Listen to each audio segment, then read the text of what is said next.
Et bienvenue dans cette dernière vidéo de la catégorie de processeurs string.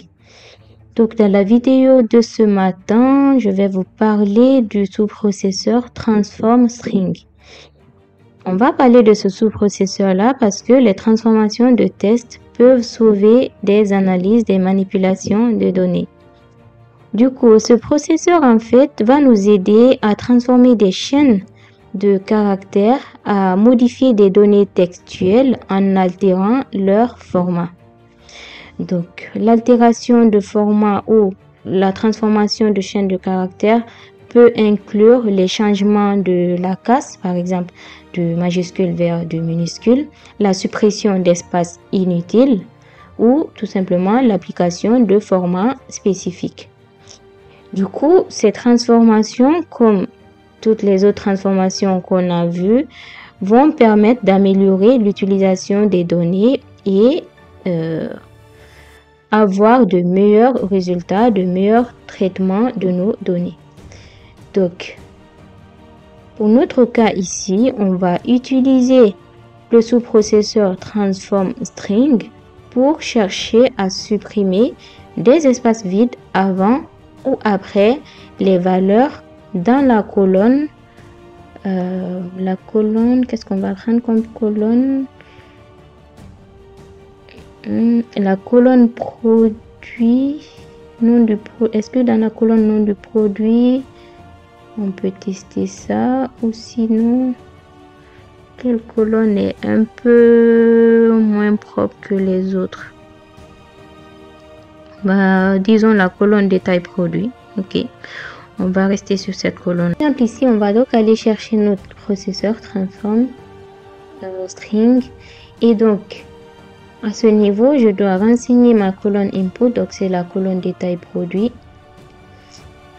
Et juste en dessous, on a différents modes de transformation de la donnée.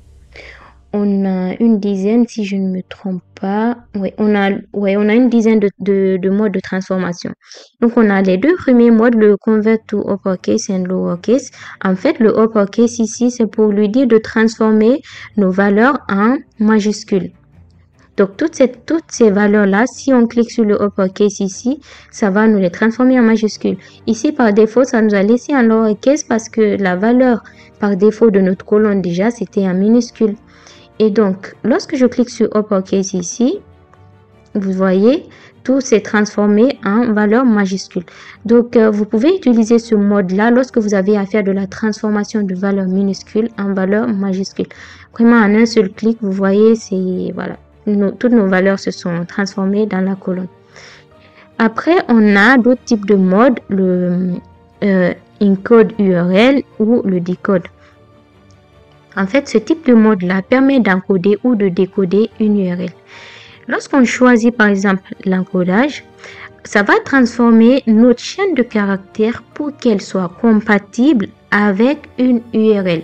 D'où la présence des valeurs avec des pourcentages. Du coup, on a par exemple ici, est-ce qu'on arrive à bien lire?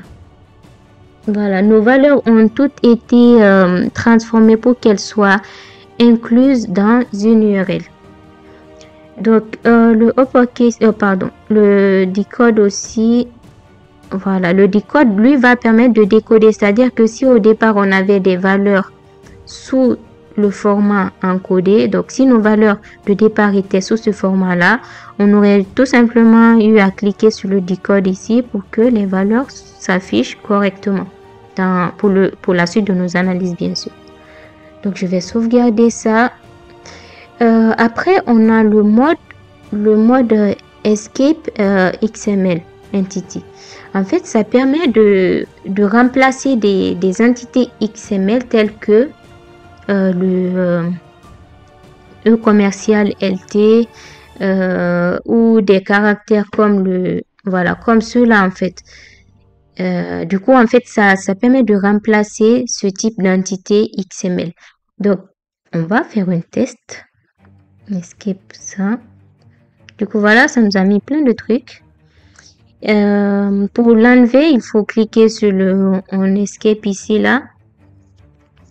Voilà. Après, on a On a lequel? On a le remove leading trailing white space. Celui-ci, ce type de mode va permettre de supprimer des espaces vides en début et fin. En fait, ça permet d'éliminer les espaces superflus avant et après le test. En l'appliquant sur notre colonne, je ne sais pas ce qu'on aura comme transfo, mais il se peut qu'il y ait des lignes qui ont des valeurs avec des espaces. Donc, en cliquant là-dessus, ça va supprimer ces espaces superflus. Ensuite, qu'est-ce qu'on va avoir? On va avoir le capitalize ici, permet de mettre une majuscule au début de chaque cellule. Donc, au début de chaque cellule ici, en cliquant sur le capitalize ici, ça va ajouter une majuscule. Sinon, on a le capitalize every word. Celui-ci va permettre de mettre toutes les valeurs, comment dire? C'est-à-dire que lorsque dans la colonne, vous avez plusieurs valeurs avec des séparateurs, chaque valeur, en cliquant sur ce type de mode-là, chaque valeur va démarrer par une lettre majuscule. Donc, je vais l'enlever. Je me remets sur le capitalize. Donc, en restant sur le capitalize, on voit ici que la top est en majuscule, mais tout ce qui est unité, évaluation, c'est en minuscule. Du coup, pour les mettre en majuscule, pour mettre le U en majuscule et le E de évaluation en majuscule également, je vais cliquer sur capitalize every word. Donc, ça va me mettre en majuscule tous les mots en fait. Ensuite, on a le mode normalize qui lui va permettre de convertir en minuscule, de supprimer les accents, d'effectuer une normalisation Unicode. Par exemple, lorsque vous avez le mot café avec E accent, le fait de normaliser, ça va vous enlever l'accent. D'ailleurs, ce type-là est très souvent utilisé dans le NLP. Dans le NLP, lorsqu'on a à normaliser nos données, on va souvent avoir à utiliser par exemple ce type de mode.